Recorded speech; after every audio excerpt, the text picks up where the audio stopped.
Hello everyone, Larry Satchwell here. As I come out to the garden this morning, the robins are down there looking for worms. As you can see, it's a cold, rainy day. Let's go down there anyway. Welcome back to my channel. If you're a newcomer, welcome. This is my bi-monthly garden update for December 1st, 2023. I don't know where this year's gone. It seems like Thanksgiving was months ago. But look, my garden beds. I finally finished them. We had a few nice days, about a week of nice days between the last video and this one. And I was able to get out here and finish them up. Let's take a closer look at them. My wife, who does the daily mucking, has been putting the fresh horse manure in here and goat manure. We're going to put at least a couple more layers in here, at least go up 2 more bricks or so. Once this bed is full, I'll put black plastic over it. That'll do a couple of things. It'll eliminate the weeds for the winter. It will kill some of those crazy Georgia worms, because if I put soil on here now, the only thing will happen is those crazy Georgia worms will turn it into coffee grounds. The same place I bought the sand and the rocks from sells garden soil, so I'll get a load of that in bulk next spring and put that on the top 3 or 4 inches. I won't till it in. I'll just put that on there and directly plant into that. Once this is full, we'll move our attention over to the other bed. Do the same thing there. You can see my tunnel here. We have, you can see the leaves popping up there. They're almost to the top. I might have to put the bigger frame on there. Radishes in there, Chinese cabbage, and some lettuce. I also have some lettuce in the basement and under lights, and I put it out on the nice sunny days. It was out yesterday. It was beautiful yesterday, almost 60 degrees.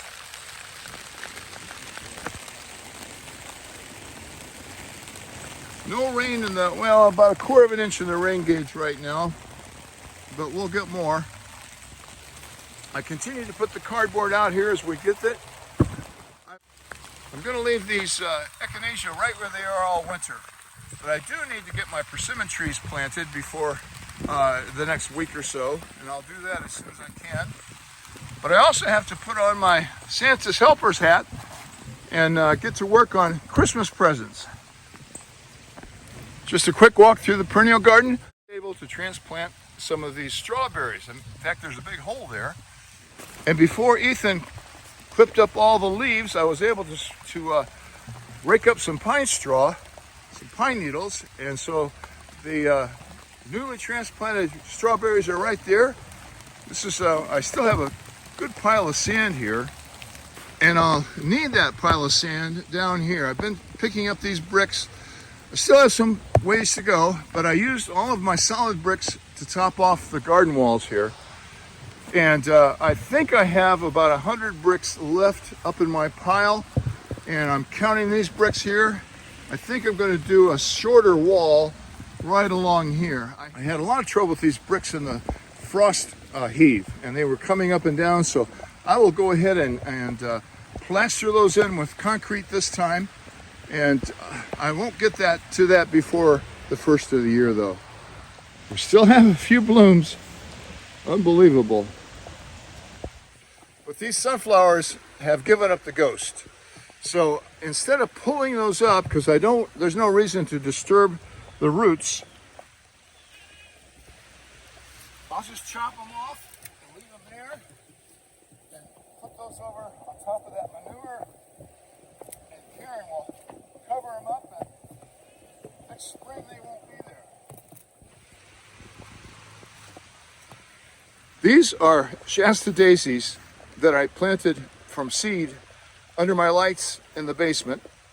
I'm going to leave them there this winter just like the echinacea, but come spring, early spring, I'll be putting them up at my newly planted daffodil beds. Let's take a look at that. Well, I've worked this area up quite a bit. I'm ready to plant some daffodils. I've already planted this dianthus. I've got 3 different colors here. I have a red, white, and blue theme going on, and I've mirrored it on the other side behind my Burpee 100 days of daffodil blooms. Looking forward to that. I'm going to start here with these tulips that were left over from my tulip lasagna, the spring bulb lasagna, the best way to naturalize these and to make them look natural is just to toss them out and plant them where they land. Although I don't want to plant that one right there at my feet. Get some up there.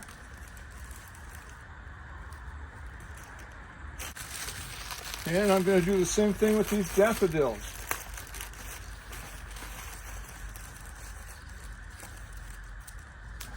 Now, because this is really dark ground here, they're going to stand out pretty well. A little nippy this morning, but we've got rain coming, and I want to get these in the ground before that happens. Let the planting begin.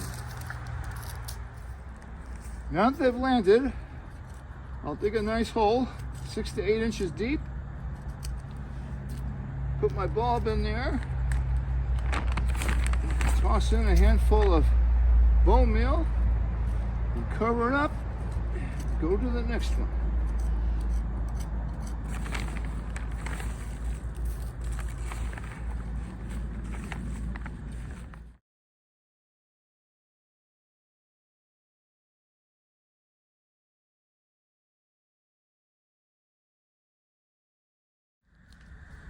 Well, a few of these are a little bit shallow, so I'll go down to our poo pile, get some well-aged manure, and put about 3 or 4 inches over some of this spot. Oh, I missed one.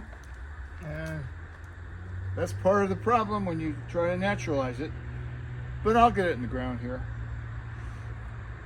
Let's go back to the garden tour. I'm really looking forward to next spring and seeing what that new flower bed's going to look like. Before we go though, I did order my seeds on Black Friday. Pine tree seeds had 15% off, and Seeds and Such had free shipping, so I went ahead and ordered a lot of seeds. Those should be coming. I also ordered a new microphone. I'm not at all happy with the quality of this mic. Before we go though, I want to show you one more thing. Ethan chopped up the leaves, and I used some of the leaves on that new bed up there from last year's compost pile, and they weren't really fully composted. So I've got a little trick I hope will help next year.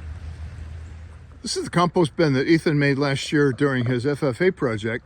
He's not in FFA this year, but I hired him the other day to pick up some leaves, and I noticed I was putting some compost from last year's leaf on the recently planted daffodil bed up on the other side of the house, and noticed that those leaves hadn't broken down much over the year. So this is the pile he collected the other day, and you can see they're pretty well chopped up, and I'm going to try to reduce them even further with my weed eater.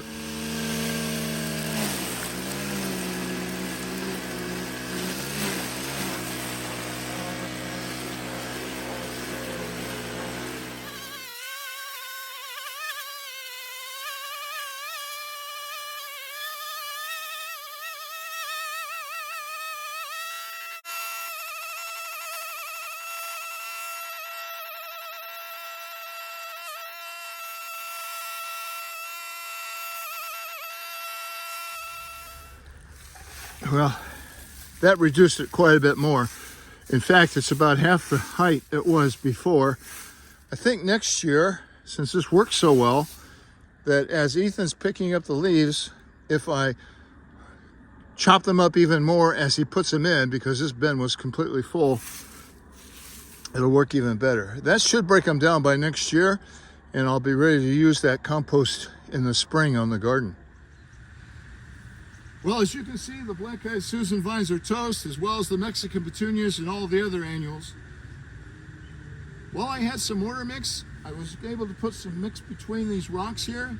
That'll help me keep out that wild Bermuda that grows into every bed. That was one of the reasons, main reasons, I went ahead and built some brick beds for the garden. Well, I'm going to go in and have another cup of coffee and edit this video. I hope you are snuggled up to a cup of coffee or a second cup of tea, looking through those seed catalogs and dreaming about the possibilities of next year's garden. I'll have one more video before Christmas, but until then, Stay warm, put another log on the fire. Thanks for watching. I'm getting out of here.